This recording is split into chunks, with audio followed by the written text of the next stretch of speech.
In this video, we're going to build a choose your own ending adventure game just using functions. So we're going to build some custom functions to make this game operate. Now, the first thing we're going to do is figure out how to make a function to make the game start over when we reach an ending.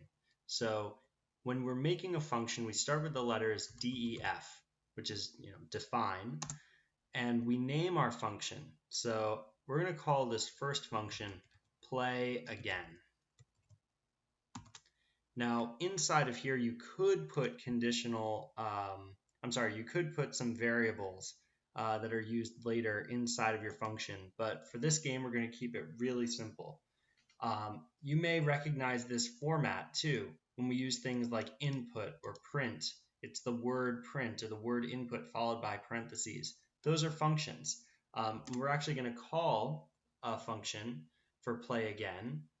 We're going to say answer equals input, and inside of there we're going to write play again y or n, and it'll let the user type uppercase y or a lowercase n if they want to play this game again. One other thing we're going to add, we're going to do /n. Now this /n types a return. So when we run this program and it says play again, it will ask us to type our answer on the next line down. So if the answer that the player wrote was an uppercase Y, we'll print OK.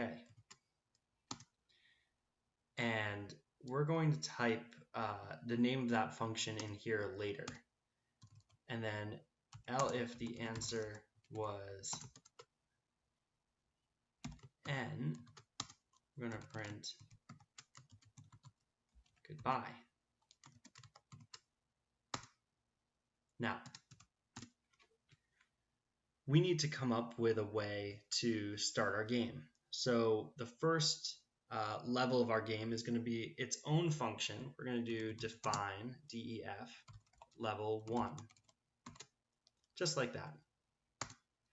And we can print out the first sentence of our adventure,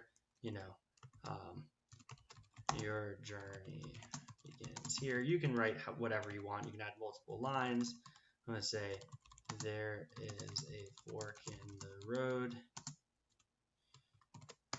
and then choice equals input, and we're going to give our user a choice. We're going to say, do you choose left or right? And again, this /n allows the user to type their choice on the line below this sentence, do you choose left or right? And if choice double equals left, we'll print you lose. Maybe that's the wrong choice. And in here, we're going to write play again.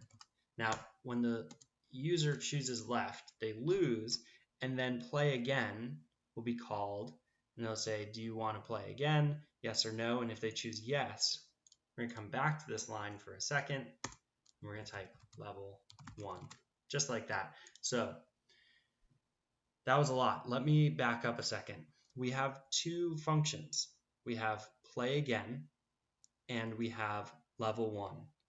Inside of play again, we're going to ask the user, do you want to play again? And if they say yes, we say OK, and we call our function level 1. That will run this whole program here. This program will give our user a choice. They can either go left, or we can say if choice, right. We're going to print let's move on to level 2. And we'll add level 2 in a second. But let's start our game. So down here, way down here, I'm going to type a comment. Comments start with a hashtag. Start game below. Below this line, we are going to write level 1, just like that. This will allow us to call the level 1 function. So when this program runs, it's going to read this definition. It's going to read this definition. It's going to say, great, I learned a lot. And then it's going to say, what do you want me to do? And right here, our little comment is telling us the game is going to start. And this tells the computer, okay, computer, run level 1. Let's do this. We'll go to run and run module and press OK. And let's save it here. And we'll do choose your ending. And I'm going to add my initials. Okay, so what's going on? Let's split the screen and look. So I wrote at the bottom of my program level 1. This is calling this function, and it's printing out the first line, it's printing out this line, and now it's printing out our choice. Remember that /n that we talked about? It's letting me type my choice down here. So for now, I'm going to type left. And when I do, it should print you lose.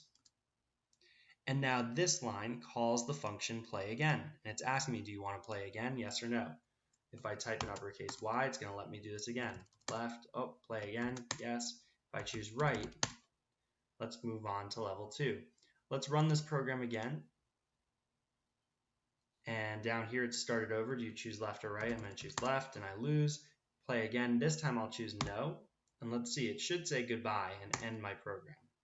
And it did. Now, if I want to do another level, this works for as many levels as you want. So take note of how we make our functions, and you'll see how we can add infinite levels. Let's define level 2. Do def level 2. It takes no parameters. Those are the variables that go in here. We'll work on another program that takes parameters another time. So level 2, we're going to print, here we are at level 2. And then maybe I'll give the user another choice,